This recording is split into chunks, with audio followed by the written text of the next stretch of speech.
اب چلیے حدیث کسے کہتے ہیں؟ دو موٹے الفاظ یاد کر لیجئے۔ حدیث دو طرح کی چیزوں پر مشتمل ہے۔ ایک اخبار کہلاتے ہیں، خبر کی جمع اخبار۔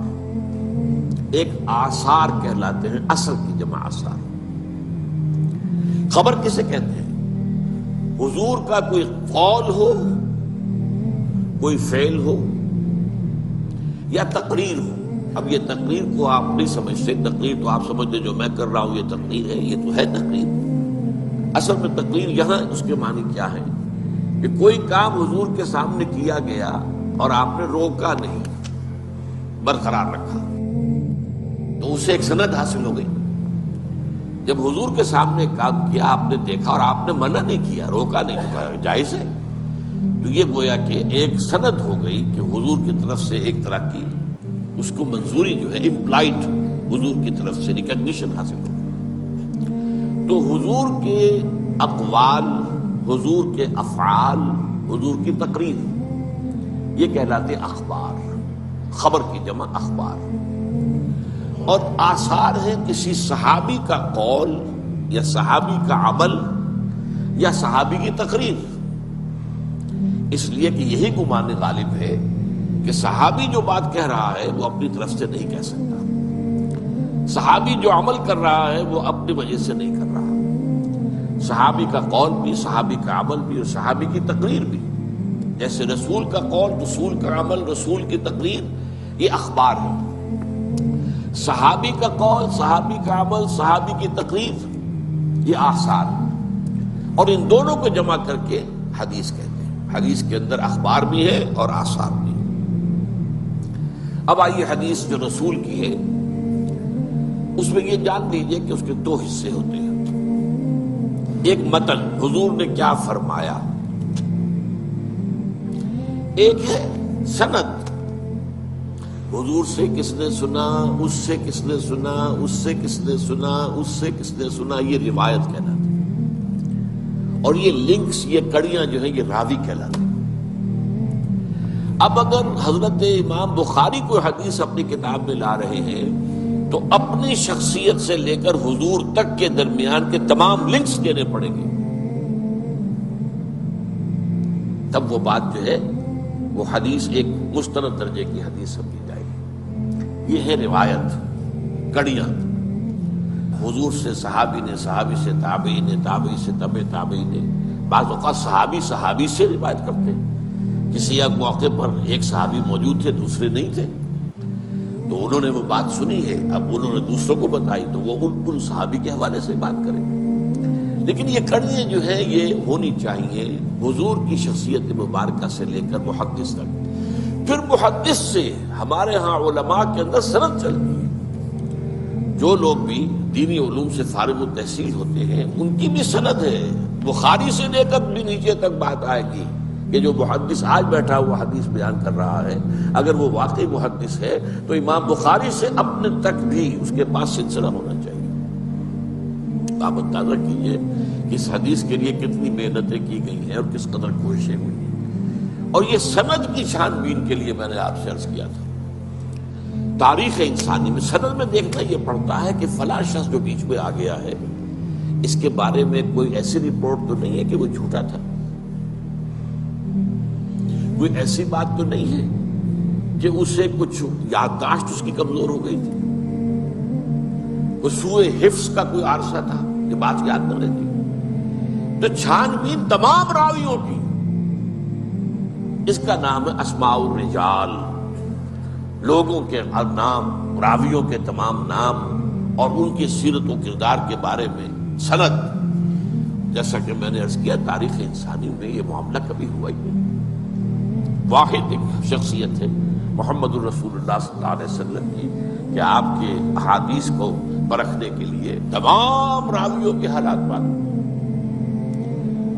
تو حدیث جمع ہے متن اور سند، اور سند کا میں آپ کو بتا چکا ہوں کہ وہ حضور سے لے کر محدثین تک بات آتی ہے۔ اب سند کے اعتبار سے حدیث کی بہت سی قسمیں ہیں۔ مثلاً یہ کہ مسند اور متصل وہ حدیث کہلائے گی جس کی ساری کڑیاں جو ہیں حضور سے لے کر محدث تک یہ انٹیکٹ ہے، متصل ہے، کہیں کوئی وقفہ نہیں آتا بیچ میں۔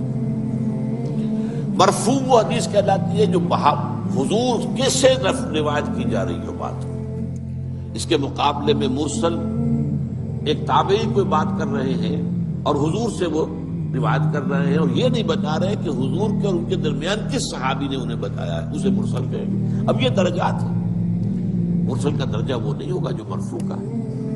اسی طریقے سے موقوف کہلاتی ہیں، منقطع کہلاتی ہے، مقطوع کہلاتی ہیں حدیثیں جو صرف تابعی پر آ کر ختم ہو گئی، وہ اس سے آگے کی بات نہیں کر رہا ہے، تابعی کی بات ہے۔ تو اس حوالے سے بہت سی قسمیں ہیں۔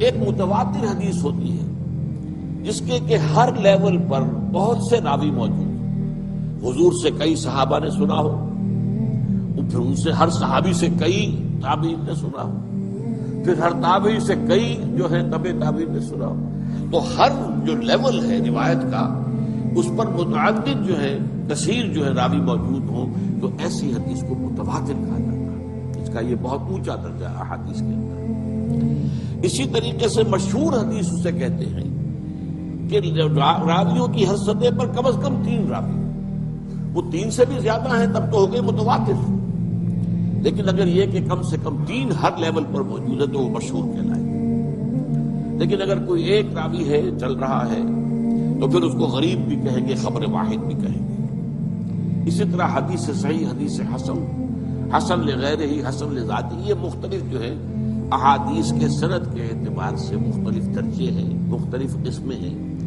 البتہ اس کے بعد پھر آتا ہے حدیث ضعیف، کمزور حدیث۔ کمزور حدیث کسے کہتے ہیں؟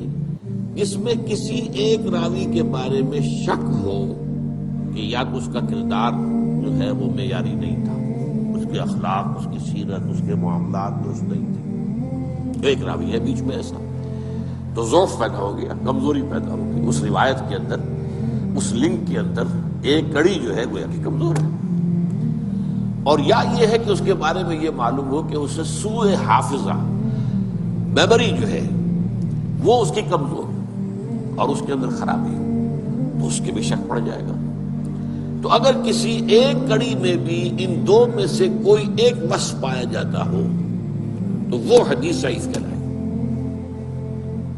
اس سے پھر سب سے نیچے درجہ جو آتا ہے وہ آتا ہے موضوع کا، جس کے بارے میں محدثین نے تحقیق کر کے، چھان بین کر کے یہ فیصلہ کر دیا کہ یہ تو گھڑی ہوئی حدیث ہے، جھوٹی حدیث، اس کی حضور کی طرف نسبت صحیح نہیں ہے۔ یہ پھر اپنی جگہ پر ان موضوعات کو بھی جمع کر لیا گیا ہے، جتنی حدیثیں وضع کی گئی ہیں کتاب الموضوعات، تو موضوع حدیثوں کو بھی جمع کر لیا گیا، یعنی اس درجے معاملہ کیا گیا ہے نبی اکرم صلی اللہ علیہ وسلم کے اقوال اور افعال اور تقریر کے ذمہ میں۔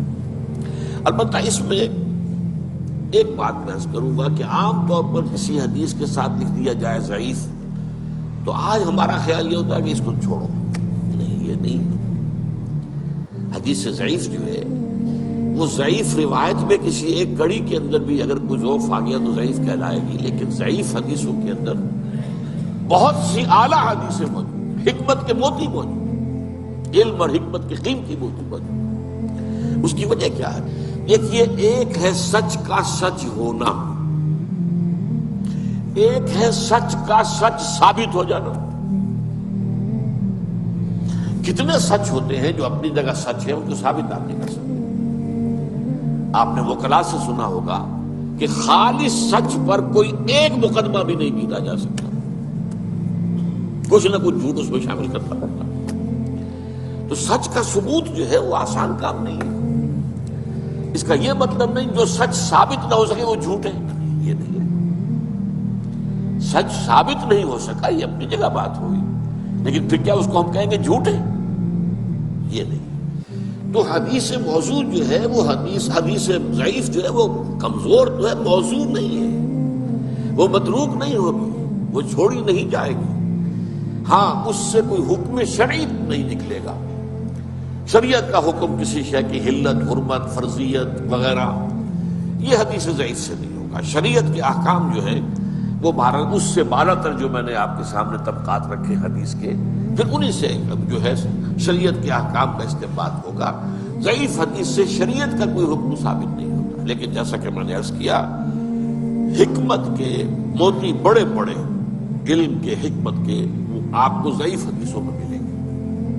اور یہ تقریباً اجماع ہے امت کا کہ ضعیف احادیث جو ہیں وہ فضائل کے ضمن میں قابل قبول ہے، جس میں کسی عمل کی فضیلت بیان ہو رہی ہے، اس کے ضمن میں جو ضعیف احادیث ہے وہ قابل قبول ہے، ان کو اختیار کیا جا سکتا ہے۔ ہمارے بہت سے بڑے بڑے مصنفین ائمہ نے ضعیف احادیث کو اپنی کتابوں میں شامل کیا ہے، وہ ثابت تو نہیں ہو سکی اور سند کے اعتبار سے ثابت نہیں ہو سکی، کہیں ایک جگہ بھی کوئی اگر رکھنا پڑ گیا تو اس کا مطلب ہے کہ وہ ضعیف ہو گئی، لیکن پھر میں دوہرا رہا ہوں اس کا یہ مطلب نہیں کہ وہ جھوٹی ہے یا گھڑی ہوئی ہے۔